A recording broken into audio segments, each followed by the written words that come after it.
Welcome to the Garden Talk podcast, where we interview growers from all over the world, both beginners and experts, seeking to learn more about what they know about gardening and how they do things in their garden. What's up, everybody? For those of you that don't know me, my name is Chris, aka Mr. Grow It, and you're tuned into the Garden Talk podcast. This is episode number 151. In this episode, I interview Keys, also known as Bass Drop Keys. He is a fellow content creator with over 280,000 subscribers across 5 YouTube channels. In this episode, he reveals how he does the organic water-only method. He talks about his soil mix, nutrition, compost teas, environment conditions, and so much more. If you want to see short clips of these podcast episodes, search Garden Talk Clips on YouTube. I also have a gardening channel where I show the plants that I grow. Both of those channels will be linked down in the YouTube description section below. One of my goals for this podcast is to bring free information about gardening to the general public. That being said, I'd like to thank the sponsors of today's episode who help make that goal possible.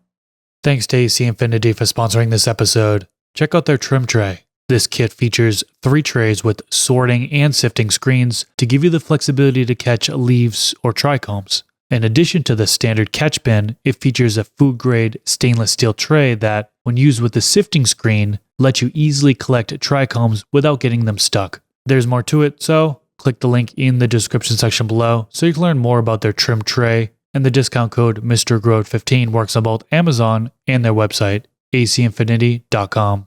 Stash Blend. Stash Blend consists of several ingredients in one, so you no longer have to buy individual bottles. It includes corn steep liquor, seaweed extract, humic acid, beneficial bacteria, silica, and mycorrhizal fungi. It can be used in addition to your synthetic base nutrients or be used in living soil systems. Simply mix it into water and water your plants with it. You can get it at stashblend.com, link in the description section below, and use the discount code THESTASH. Mars Hydro. Check out their new 5-liter Cool Mist humidifier.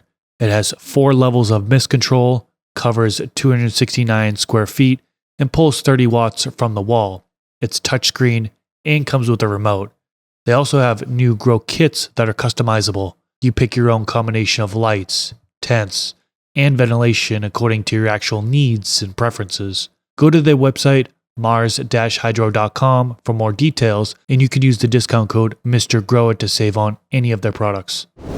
And we are back, and I'm joined with Keys. How you doing today? How you doing, man? Good to see you. Good to see you, man. You're all over YouTube. You've got a million different YouTube channels, it seems like. You got your hand in a whole bunch of different things. But what I think you're most known for is, at least what I most know you for, is the gardening aspect of things. Yes, indeed. Yeah. And so you've grown so much over the years. It's been really cool to see you develop and seeing you actually go into the organic way of gardening. And today we're going to get into that organic water-only method. Something that I know you've had great success with. You've been showing it recently on your YouTube channel. I'm going to let you tell us all about the details here in a minute. But first, can you give us a little bit of an introduction? Tell us a little bit about yourself and how you got into gardening?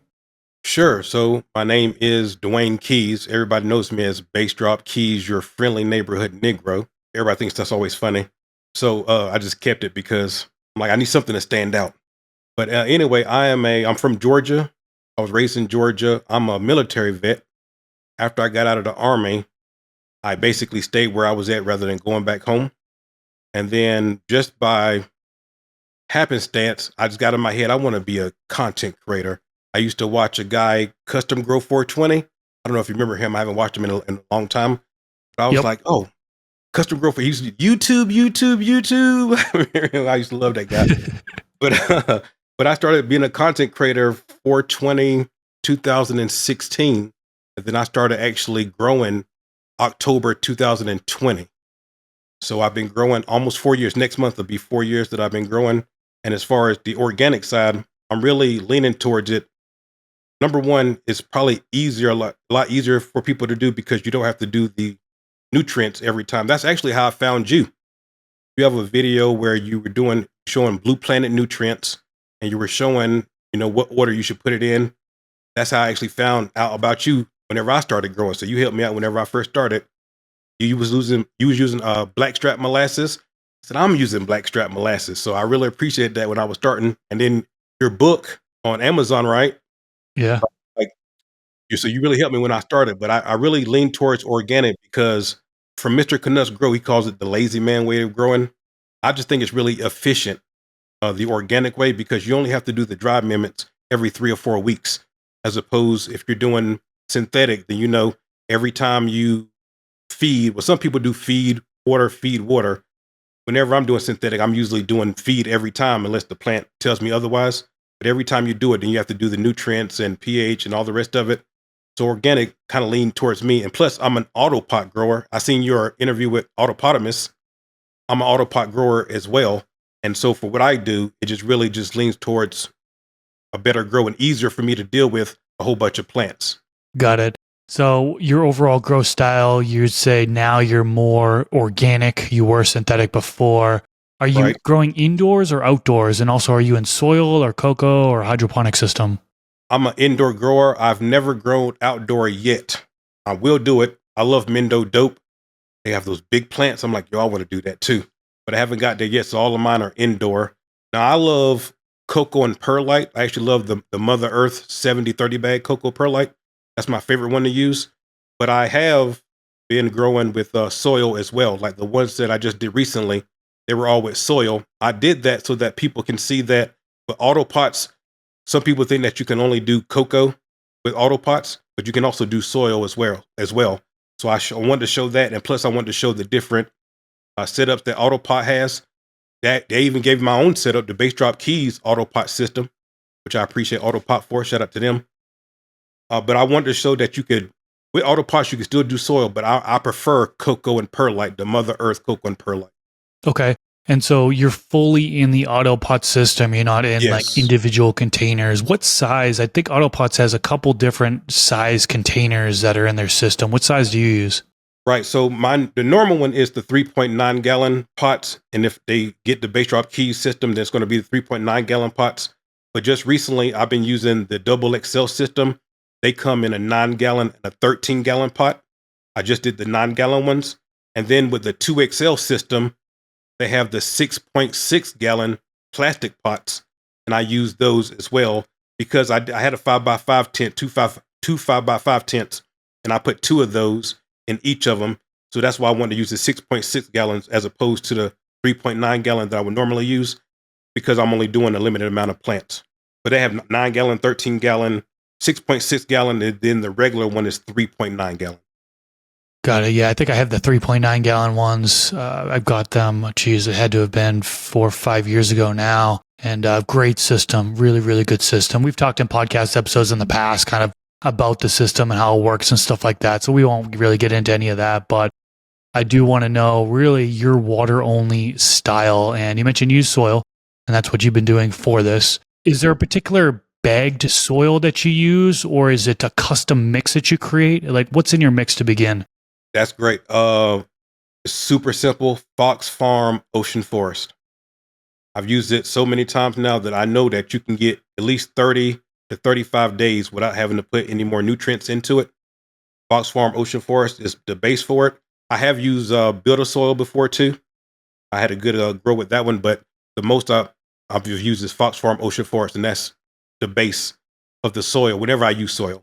And then after that, it's amendments every 3 to 4 weeks. FoxFarm, I feel like it's really a bad rep. You know, you get a lot of people that have mentioned, oh, they're too strong for seedlings and they're going to burn your seedlings. What's your take on that? All the time. It's crazy. It's crazy. I just read a comment like 20 minutes before we started. Somebody said that you didn't burn up your seedlings with the FoxFarm.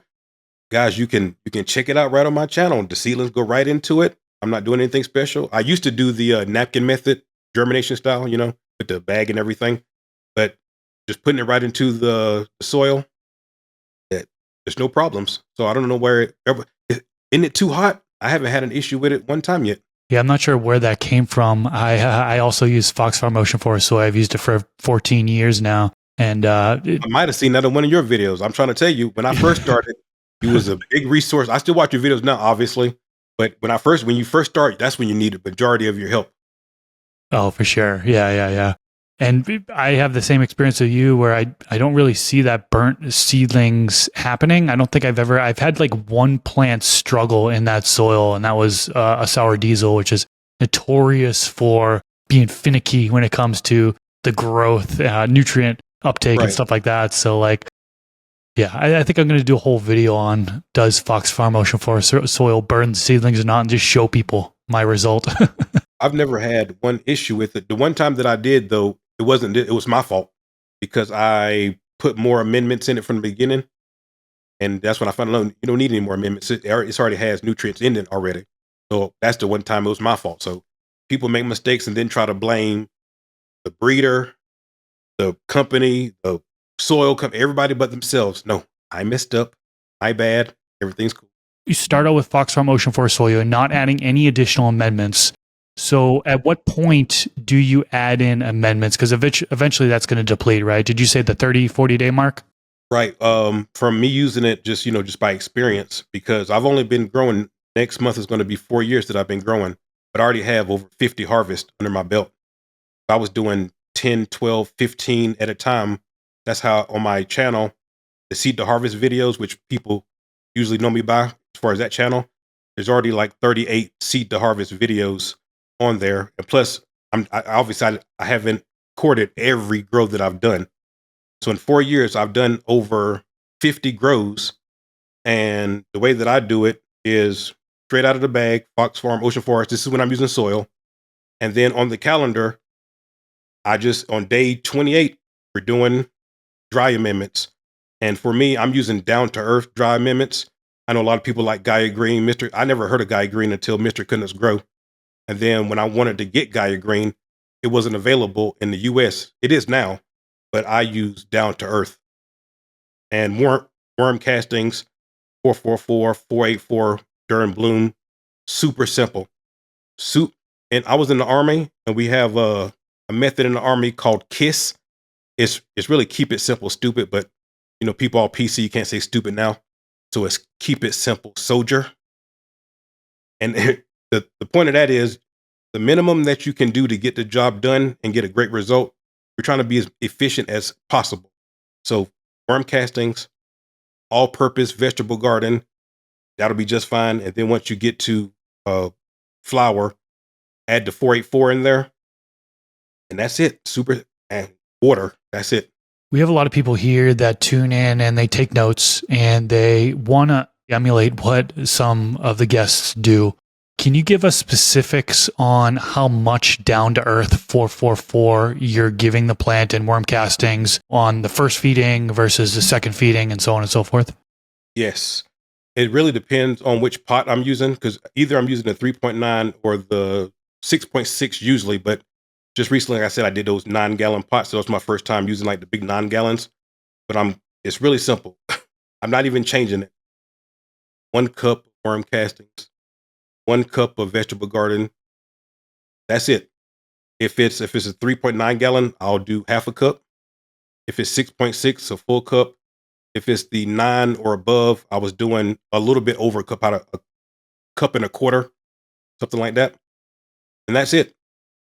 I didn't change it I do it every 4 weeks, unless sometimes the yellow one starts coming in the plants. And so you can obviously see that they're going to need some food before it's time. So sometimes I might do a week early, but I try to do every 4 weeks, but sometimes it's every 3 weeks. 1 cup. And I don't even change it throughout the next time it's usually only going to be 2 times. Because the first 30 days you're good to go. The next 28 days, you're going to be getting ready for flower. And then you're going to do it 1 time in the flower, because it's usually 8 weeks, 9 weeks, 10 weeks, somewhere in that area. So you only do it 1 time in flower as well. And I do the same thing, 1 cup, half a cup if it's 3.9, 1 cup if it's 6.6, 1 and a quarter if it's a bigger pot than that. Super simple. Okay, so the 444 you're only using when the plants are in veg, and then when you go to flower, you're taking out the 444. No, I'm sorry. 484. No, I'm sorry. I use that too. So it's worm castings, 1 cup, 484, 444 vegetable garden, and then I add 484 whenever it's in flower. Flower only. Right, just flower only is when I use the 484. Okay, is that the top dressing right before flower? Right. So I do because I'm not gonna say usually, but lately I've been doing 2 months of veg. So the first 30 days they got covered by what's in the bag. Then I do the dry amendments. Then they go another month. Then I do the dry amendments. Whenever I do the dry amendments this time, whenever I flip them into flour, that's when I add the 484.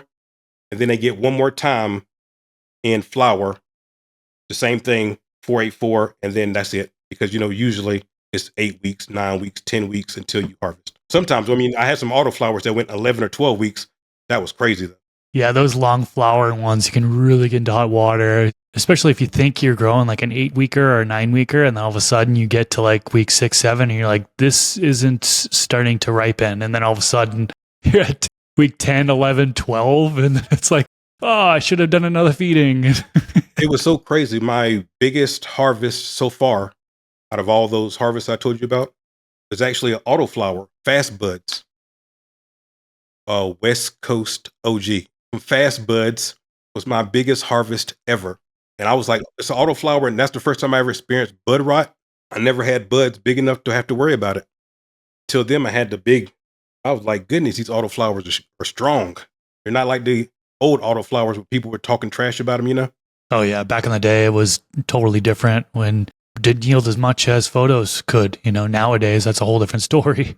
So autoflowers are amazing now. Some of them are really amazing. I think I'm going to do autoflowers for my next runs because a couple companies were kind enough to send me some seeds. Mephisto, you talked about Mephisto on here before, and Fast Bud. I got some seeds from Fast Bud. Shout out to them. So I think I'm going to do some autoflowers these next runs. Awesome. And so that feeding regimen that you mentioned, do you ever have plants that just don't like it and you see deficiencies, or is every plant that you give that regimen to healthy throughout the whole grow? No. If people watch my content, then they know I show the good, the bad. If it happens, I show it. So just because it's a bad grow, you're going to see it. So no, that I wish that was great. Oh man, I almost went off on a tangent, but we're going to keep it great. No, on my on some of the plants, some of these plants are stubborn, and then can't treat every plant the same. So some of them need some extra love sometimes. And then it's frustrating because you're doing everything that you think that you can do, but it's not enough. And I know some of the times you talk about VPD and EC and that type of stuff. I don't ever check that until there's a problem. So, why everything's healthy or whatever, the grow's going fine. I don't worry about VPD or EC or anything. As soon as there starts being problems, then I start really trying to go into what's going on. Other than that, it's really just pH that I worry about. And that's about it. Whenever I do have problems, for the most part, I've been lucky because it's been like a lack of calcium, or something like that. And so now they do have organic CalMag. I have used that before on my organic grows. TPS, they make some great organic CalMag. So I use that, and for the most part, that's usually what it is. Because whenever you use dry amendments, for you guys that don't know, dry amendments are not like synthetics. When you put synthetic in your water, the plant can uptake it right then and there. With dry amendments, they have to break down first. It's not readily available. So sometimes, especially if you catch a deficiency late, you put your dry amendments, you did that, and you're watering from the top. You remember I'm using auto pots. It's a bottom wicking system. But whenever you do dry amendments in it, you need to water from the top to help the nutrients break down. So while you're doing the 3 or 4 days, it can get kind of worse. And so sometimes I'll go ahead and just use that organic CalMag, and it is readily available to the plants, and it can uptake it a lot faster. So that's really what helped me a lot is that organic CalMag. Is that a powdered form or liquid? And do you know the application rate for it? Yeah, it's made by TPS, and it's a liquid. And so you can do it just like if you were doing your synthetic nutrients. For me, using auto pots, we have a reservoir. And so you can just put it right in your reservoir. That's why it's readily up. That's why the plants can uptake it so fast. If it was like a drop powder or dry amendment, it'd take a couple of days. Okay, so it's soluble, bioavailable, so the plant can uptake it right away. Got it. Exactly. So some of the plants will take that feeding regimen, like you mentioned. Others may struggle, and you'll utilize CalMag. How about compost teas? That's another thing that people use when they're growing organically. If they kind of want to have a little boost to the microbial population, for example, and help with the amendment breakdown, do you utilize compost teas at all? Yes, for sure. I actually got that idea from Mr. Canucks Grow. I think anybody that's does what we do, watched him. He hasn't put out a video in a while. Shout out to him. I hope he's coming back. But compost teas are super simple to do. I use an air pump, and I'm using all for my entire grow. I'm using reverse osmosis water. I don't know if that makes a difference to a lot of you guys, but I don't use the tap water anymore. I haven't done that in a long time. The reason why is because with tap water, there's other things in it besides water. I'd rather have reverse osmosis water that's already filtered. And that way, if you want to be doing synthetic, then you can add whatever you want to add to it. But for me, I'm not adding anything to it. We just want the water itself. But anyway, I'm going off on a tangent. What was the question again?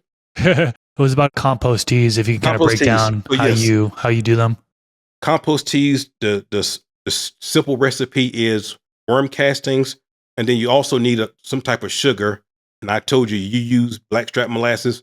I use blackstrap molasses, so that's my sugar that I use for the compost tea.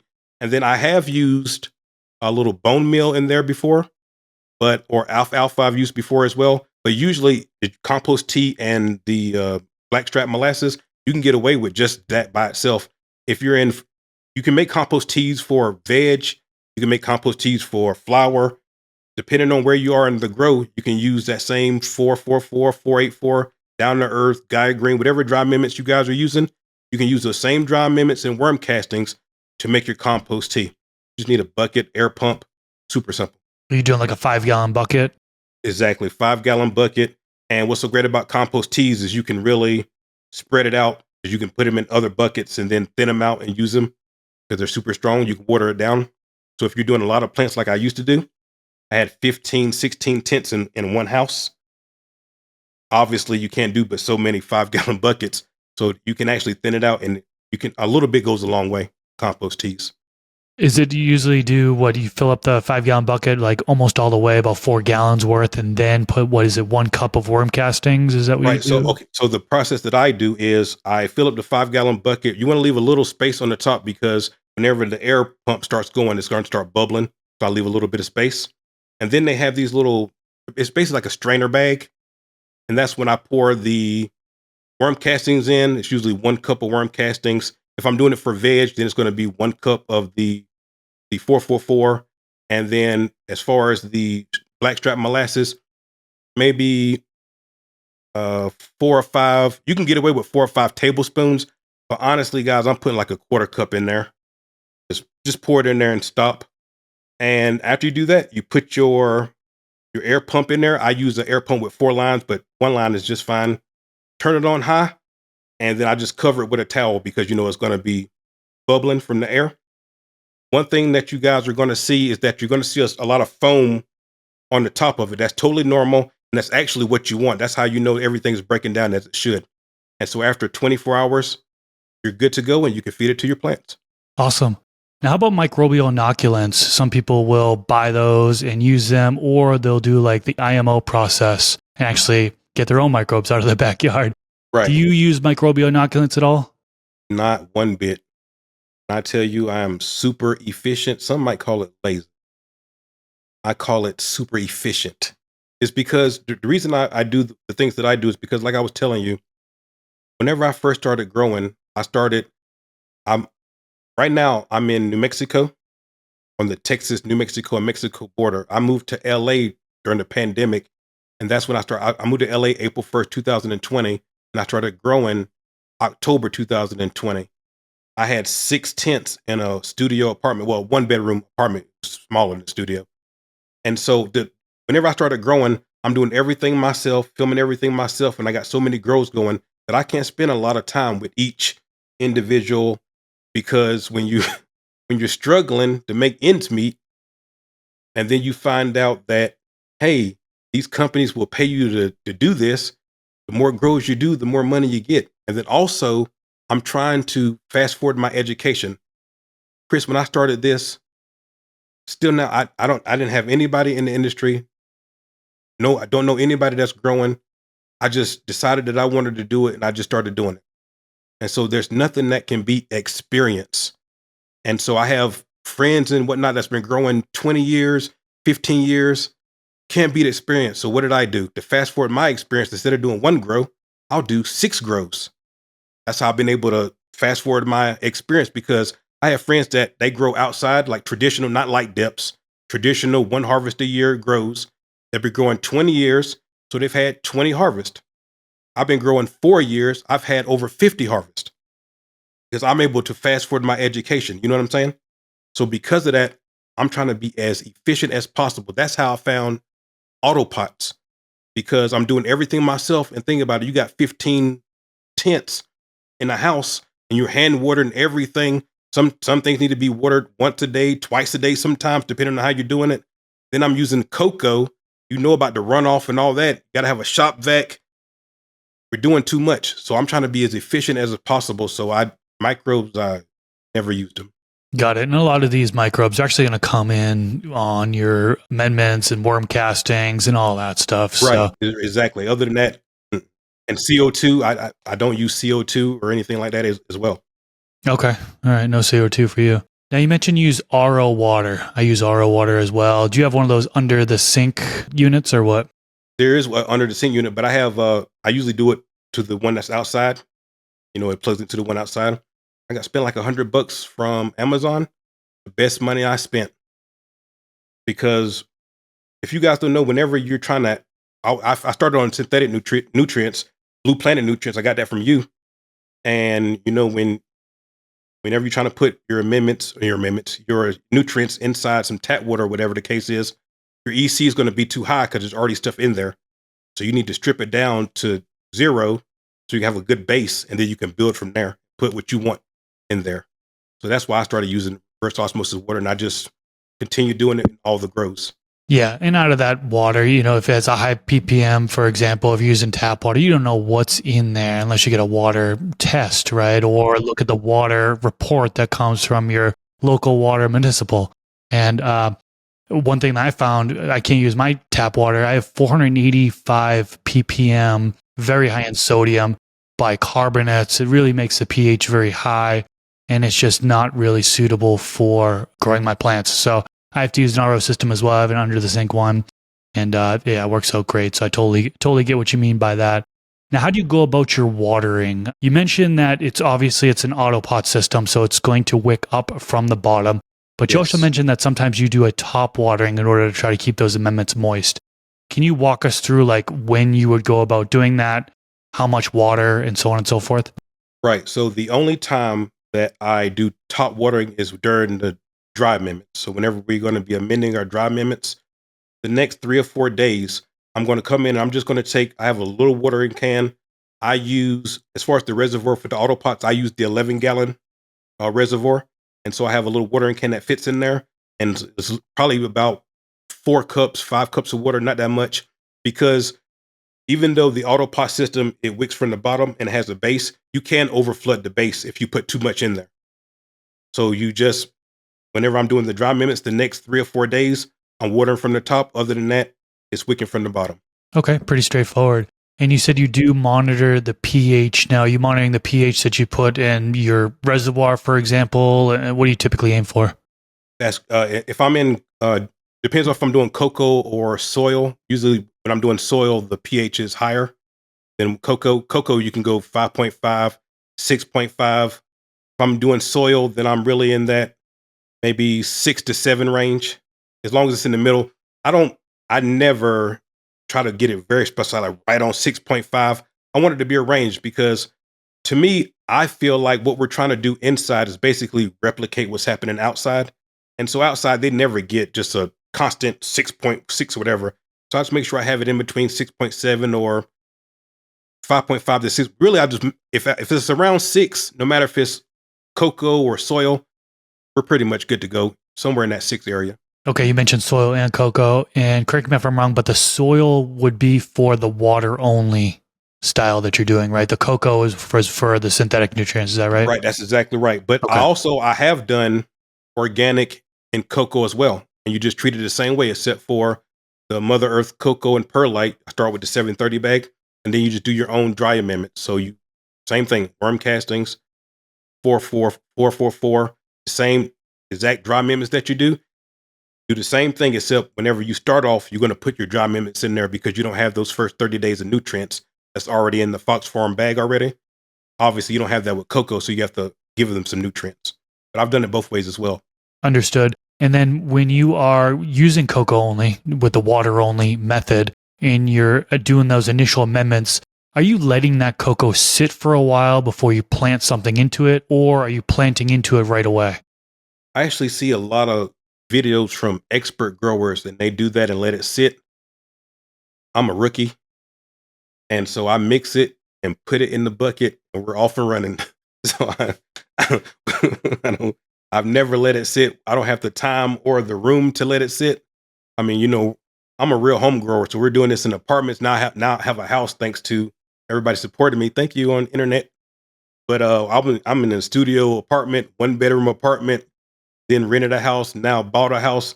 We don't have the time, resources for that. We mix it all together, put it in the bucket, put it in the pot. We're off and running. No waiting. Has there ever been problems doing that, specifically the cocoa route and amendments, planting right into it? I hear people say it's like just like the whole seedling FoxFarm is too hot. On the internet, I can find plenty of videos and articles saying that, but I've never had an issue with it. A lot of misinformation on the internet, that's for sure. You can't believe everything that I was doing, because you at some point you don't know what's real science, what's bro science.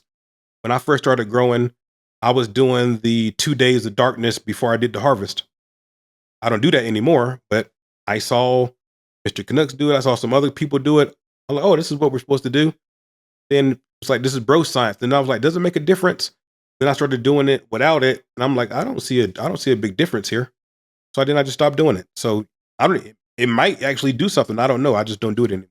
Yeah, I mean, at first it was that it's going to help with the ripening of trichomes, and trichomes are formed at night. That's what I was told. It's a last-ditch effort to get more trichomes, and that was, I'm going to say, kind of debunked, but I actually asked Dr. Bruce Bugby that, and he says trichomes are formed during the day, not at night, so that kind of makes that null and void. But then there's other folks that reply and say, well, it's actually the breakdown of the starches and sugars. That's the reason, you know what I mean? So people are throwing out additional potential benefits, and I don't think there's been enough studies out there to really prove one way or another. So, yeah, I mean, I'm not sure. I just know that I'm like, I don't think, just for me, with my own plants, I don't see a difference, but all growers have their own superstitions and things, ways that they like to do it. So I like to say, if you think it makes a difference and your plants are fire, keep doing it. Different strokes for different folks. That's it. If it's not broke, don't fix it. Me, myself, I'm going to move on to the next thing. Yep. Okay, so that's pH, EC, and ppm. Now, you mentioned you only check that when there is a problem. What are you looking for when you check it when there's a problem? How do you know there's a problem? On one of the grows that I did, Gorilla Glue, if you guys looked, it was I found my second favorite strain of all time is Gorilla Glue. A friend of mine gave me some beautiful Gorilla Glue, and I found 2 seeds in there. So I had an epiphany. I said, hey, I'm a grower now. I wonder if I can grow from this bag seed. So I actually planted it, grew it out, cloned it, and I filled up a whole 4x4 tent with this Gorilla Glue. One of those plants, actually, I never experienced it before, got nutrient lockout. I heard people say it. I even heard you say in one of the videos, if you don't do this the right way, you can get nutrient lockout. I'm like, that's interesting. I wonder what that is. And this plant, it just stopped uptake. It wouldn't uptake anything. So I thought maybe it needed a flush. I took it out, flushed it all out, put it back in. Nothing helped it. Ended up, whenever something like that happens, and it's just something just out of the ordinary. Like I said, I've done 50 harvests at this point. I don't know how many plants I've done, a lot of plants. But you see a lot of plants, and from doing it a lot of times, the cycle that they should be taking, plant is in week 4, it should look like this. And you start noticing, or one of the plants starts lagging behind the other plants.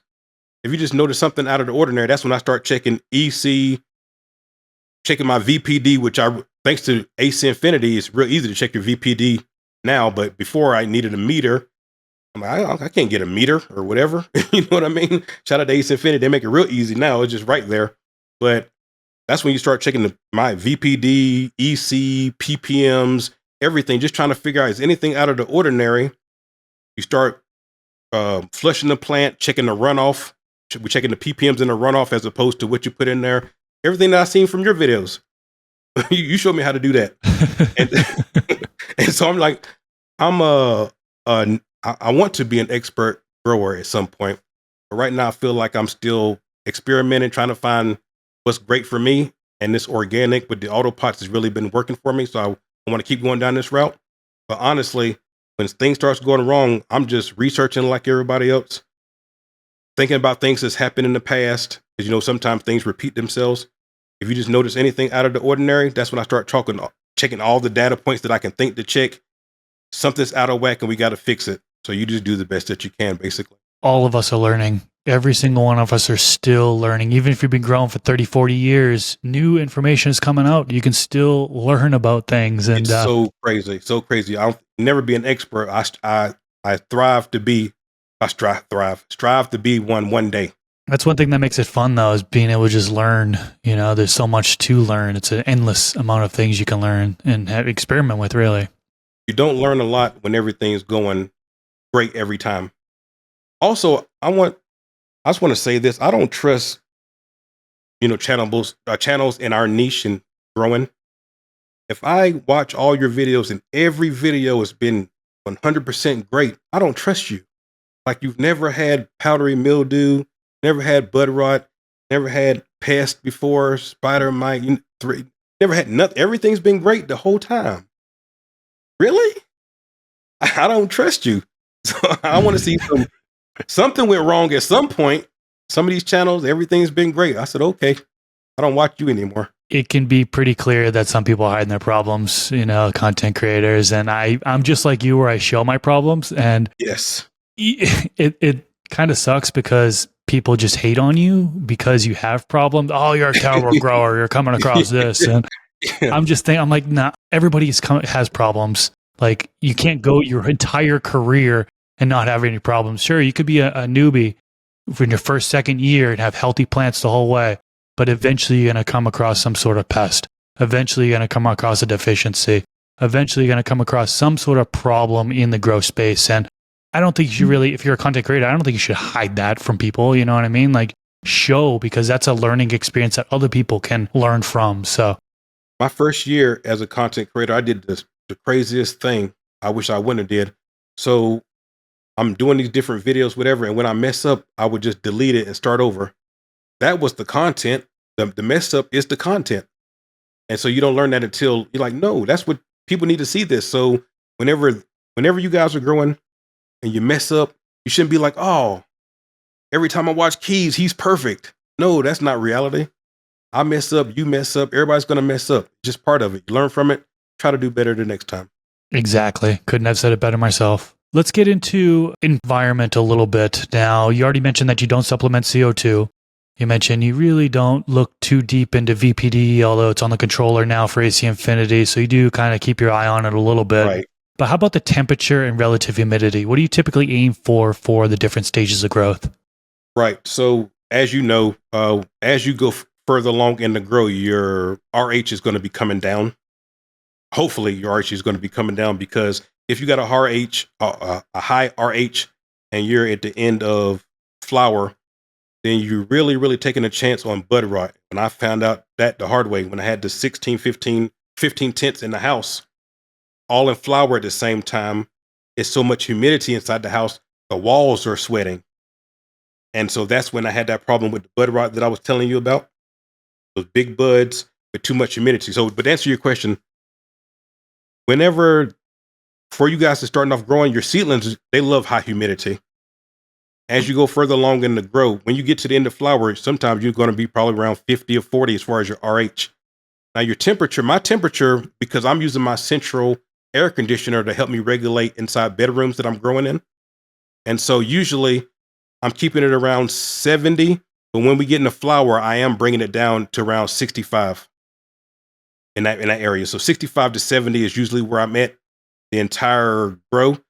I know some people like that 81, a little bit hotter temperature. For me, I'm really in that 65 to, at the highest that they'll ever be is like 74.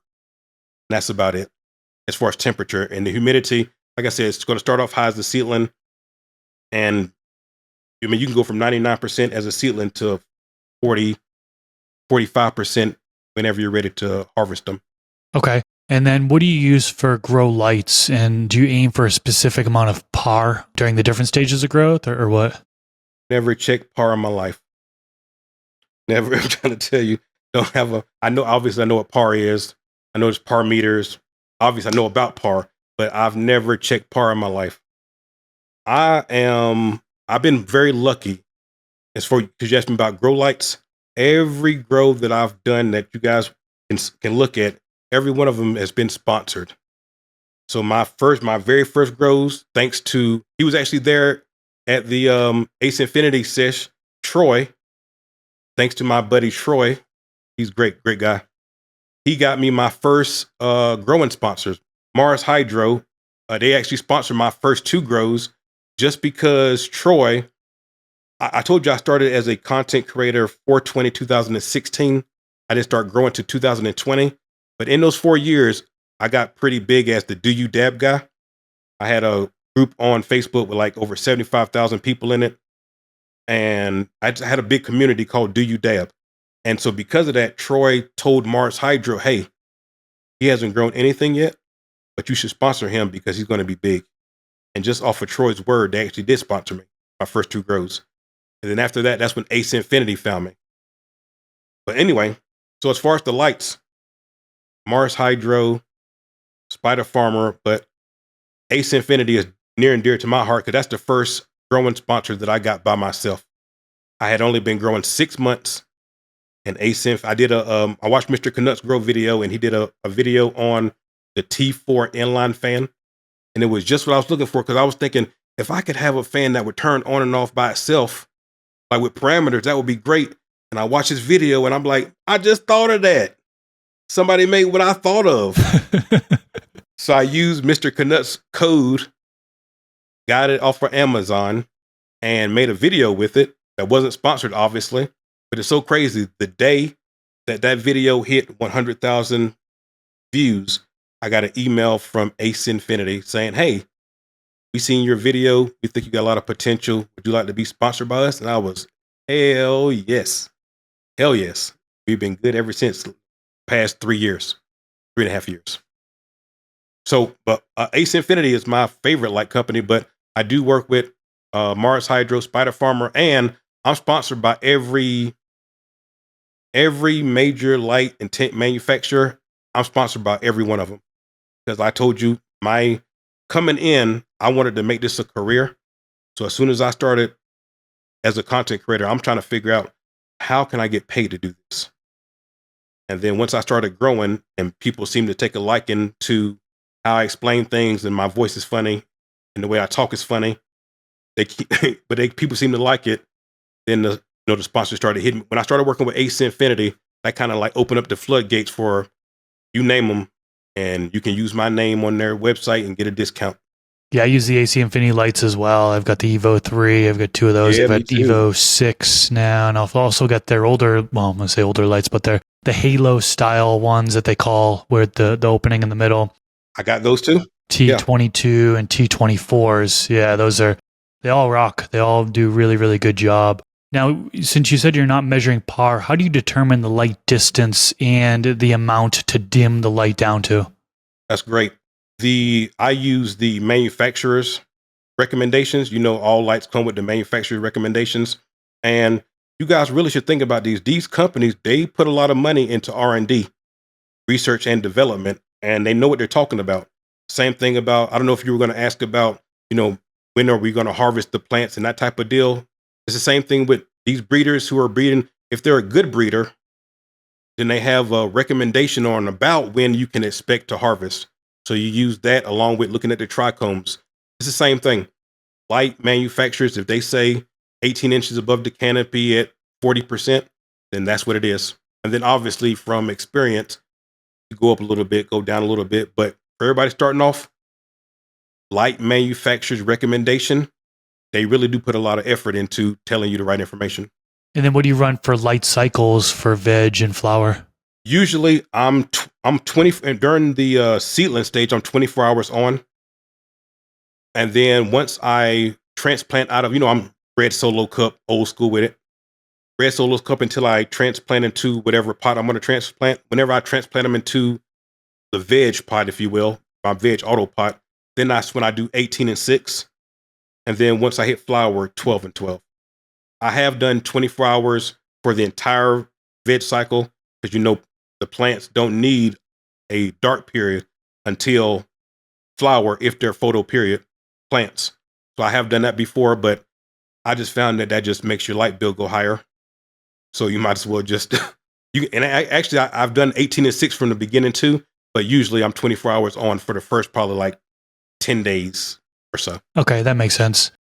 One thing I just want to clarify real quick. I think there's some people listening in and they're like, why is he talking about climate? Why is he talking about lighting? I thought this was the organic water only method. Why are these things being talked about? And I just want to clarify that the variables. They're variables that you need to factor in when you are determining how much nutrition you put into the medium, right? Some people think it's only about the nutrition. How much nutrition is going into the medium, so it's water only? Well, if you're running higher temps than Keys, if you're running CO2 and Keys isn't running CO2, well, then you could have to maybe feed more, right? Because your plant is metabolizing, it's working a little bit harder, So these are things to take into consideration. And that's why I ask him these questions about climate, about lighting, and so on and so forth. So I just wanted to clarify on that one. That's a great point. And also, you guys take this from somebody who's not been growing that long, but I've been able to get some people like, yo, you growing High Times magazine type of stuff in your bedroom, which is crazy. I'm trying to tell you guys, these individual little points make a big difference. You think that the water and the light, how far the light is from the canopy doesn't make a big difference. But as far as the quality that you're going to get, as far as the density of your buds, it does make a big difference. So all these little things that he's talking about, they really add up, and that's what makes the difference between a okay grower and a great grower or a good grower. The attention to detail that you have. So even somebody like me that does everything very efficient, you want to make sure that your environment. First thing is genetics. We didn't talk about that, but it's going to be very hard if you don't start with good genetics. I don't care how much of a great grower you are. Bad in equals bad out. You can't start with trash and think you're going to get treasure out of it. So first thing is genetics. After that, that's when it comes to the grower with the temperature, with the humidity, with your water, everything that we're talking about for you guys that's doing PAR and EC and PPM, whatever it is that you're using to get where you want to get to. Genetics first, and then your environment, and that's what's going to give you good buds, good whatever you're growing, tomatoes, zucchini, whatever you're growing, mushrooms, whatever you're growing, but attention to detail. Yeah, exactly. Yeah, there are so many misconceptions when it comes to growing. What would you say are some misconceptions about the organic water only method? That's a great question. I think one of the things that I hear the most is some people don't want to grow organic because somehow they think that it's harder than synthetic. That may be for some people. For me, I find it easier because you don't have to do, the nutrient ritual that you have to do every time that you feed, depending on if you do feed every time, like we're talking about, or feed, water feed, whatever it is. But to me, it's just the easiest way to doing it because you're only going to be doing your dry amendments every 3 or 4 weeks. Other than that, all you're doing is putting if you're hand watering, obviously you're hand watering every day. But other than that, if you're using a reservoir, you just fill up your reservoir once a week or once every 8, 9 days, depending on, how big your reservoir is. So I think probably the biggest misconception is that it's harder than synthetic. Another one is some people think for whatever reason that you don't get great terpenes unless you use like synthetic. But that's not the case at all. With organic, you're going to get great terpene profile. For some people, they think that you're not going to be getting like a lot of trichomes. I don't know why that is. Some people, when I told them I was going to grow organic, some people were like, well, why would you do that? You can just use synthetic newts. I'm like, but why do you think that's better? I don't know why some people think that growing with synthetically is better, or you're going to get a better result than growing organically. To me, it's easier. It's natural. You know what you put into it, so you know what's coming out of it, and you get a great product. So I don't understand why some people feel, but this is the internet age, and you heard it on the internet, must be true. It sounds like he's welcoming debates in the comment section. So if you want to prove him wrong, comment below. Organic sucks. Where's the Athena? Oh man, that's funny. Okay, so a few more questions here for you. Beginners, right? There are a lot of folks that are just getting started with this method. Talk to us. What advice do you have for the beginners that are just getting started doing the water only organic method? I think the main thing is just try it. Just try it one time and see if you like it. If you're somebody who is very busy, because there's a lot of people that's growing as a hobby, you got work and you got kids and you got your daily life that you got to worry about. I think that organic is something that would really work for you because I'm gonna be honest with you guys. There's a lot of times because I have a bunch of different channels, and the bigger that you get, the more opportunities that you get. So I'm doing a lot of different things now. And so there's some times where if you guys follow my videos, then you know that I update you every week. So when you watch my videos, you see, day 7 veg, day 14 veg, day 21 veg. Sometimes in between there, I don't even open up the tent. I don't even check the plants or anything. That's what you can do with organic because all you're going to be doing is filling up your reservoir with the water.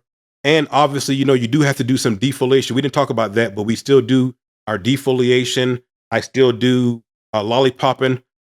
One thing that I don't know that we brought up or not, I've been getting way better results as far as yield for people worrying about yield whenever I don't do any training, as opposed to I got plenty of grows where I've put up the trellis or weaving the branches through and everything. You know what the deal is. But I'm getting a way better yield by just letting the plants naturally do what it does. I top them one time and that's it. So, I mean, it's really about finding whatever works for you. But I'm trying to tell you guys, organic, no low stress training, just lollipop, no trellis. If they need this, you can use bamboo stakes or whatever, or you can use the trellis to hold them up. But I'm saying as far as training, don't do any of that stuff. You can get a great result just using water. It's super easy. It's like the easiest way to grow. And for a lot of you guys that don't have a green thumb, you think you don't have a green thumb, you should really try this organic water only method because it's probably going to be the easiest way for you to get a successful growth.